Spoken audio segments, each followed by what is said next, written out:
Okay, let's dive into this. You know that feeling, right? You wake up at 6:47 a.m., exactly 7 minutes before your alarm is even supposed to go off, but your body just knows. You drag yourself out of bed, pour that exact same cup of coffee, and you tell yourself, "Hey, it's fine.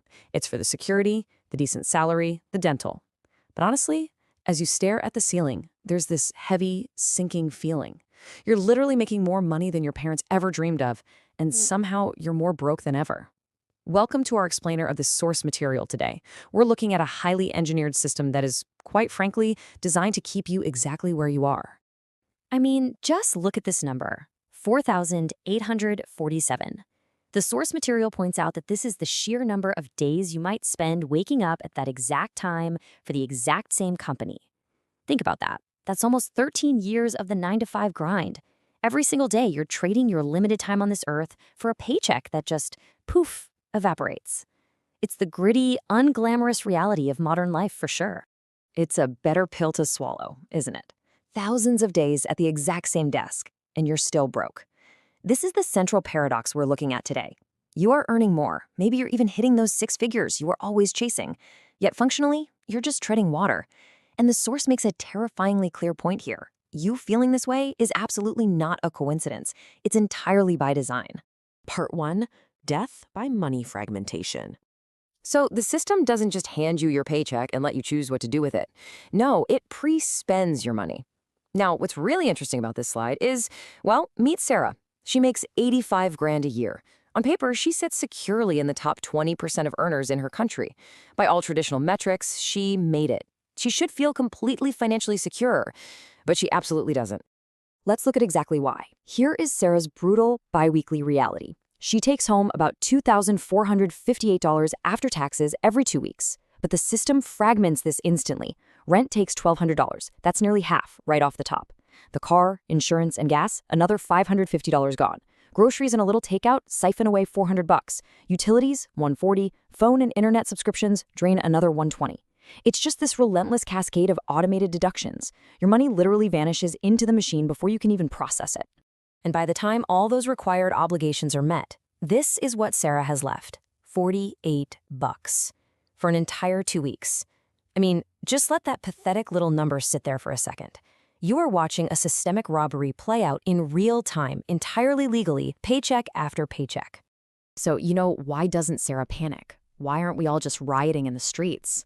Well, it's because of the illusion of prosperity. And this brilliantly illustrates how the system pacifies you. Your brain doesn't grasp the severity of the trap because, honestly, it doesn't physically feel deprived. You have a nice car. You have a warm apartment. You've got Netflix. The system feeds you just enough material comfort to stop you from asking the one truly dangerous question. Why am I not building actual wealth? Part 2. Wearing the golden handcuffs.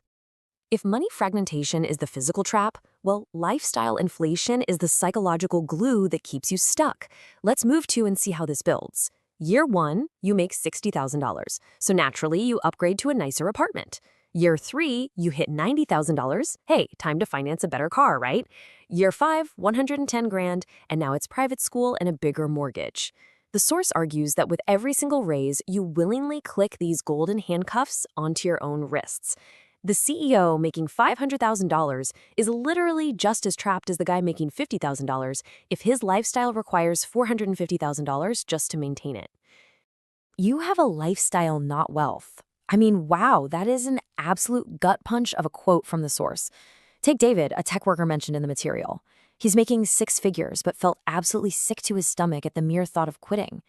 Then he gets this massive $20,000 raise, feels relieved. But within months, the mortgage adjusts, the kids need braces, he buys a new car. Poof! That $20,000 completely vanished. His financial stress didn't drop a single percent. His obligations just swelled up to eat the new income. Part 3. You are a revenue stream. Okay, here is the sharp, urgent reality of the trap. Read this carefully. You're a guaranteed revenue stream for landlords, banks, and car companies. You aren't just a professional trying to make a living, guys. To the broader economy, you are literally a product. When you live paycheck to paycheck, you become completely predictable, controllable. You desperately need that job because your money is already promised to someone else. The banks win, the landlords win, they all get paid on time every single month while you absorb 100% of the anxiety. Part 4. Escaping the comfortable prison. But hey, here's the good news. This isn't a law of physics. It's just a rigged game. And the very first step to escaping it is drawing a hard line between these two concepts, income versus wealth. So the crucial point is, a $200,000 salary is just income. It's fleeting. It vanishes the absolute second you get laid off. But 50 grand sitting in investments, that is wealth. That is permanent. We have to stop confusing a high income with actually being wealthy. They are entirely different beasts. So how do we actually tear this down? Step 1, attack the gap. You have to intentionally force your expenses to stay lower than your income, brutally ignoring the urge to inflate your lifestyle. Step 2, redirect that gap into assets. Stop buying liabilities that drain you and start buying assets that make you money while you sleep. And step 3, build optionality. Pile up 3 to 6 months of living expenses. That right there is how you take a sledgehammer to the system. Because look at what happens when you build that optionality, your entire psychology shifts. Suddenly you can negotiate better. You can take real risks, maybe start your own thing. You can walk away from toxic bosses. Why? Because you no longer desperately need that next paycheck just to survive the month. The source really hits the nail on the head here. You finally realize that having a comfortable apartment is not the same thing as having true freedom. I want to leave you staring into the dark reality of your own finances with this final thought. According to the source, over 60% of professionals couldn't sustain their lifestyle for more than a single month without their paycheck. Think about that for a second. They are exactly 4 weeks away from total ruin. So let's be brutally honest with ourselves today. If you quit tomorrow, how many months until your crisis?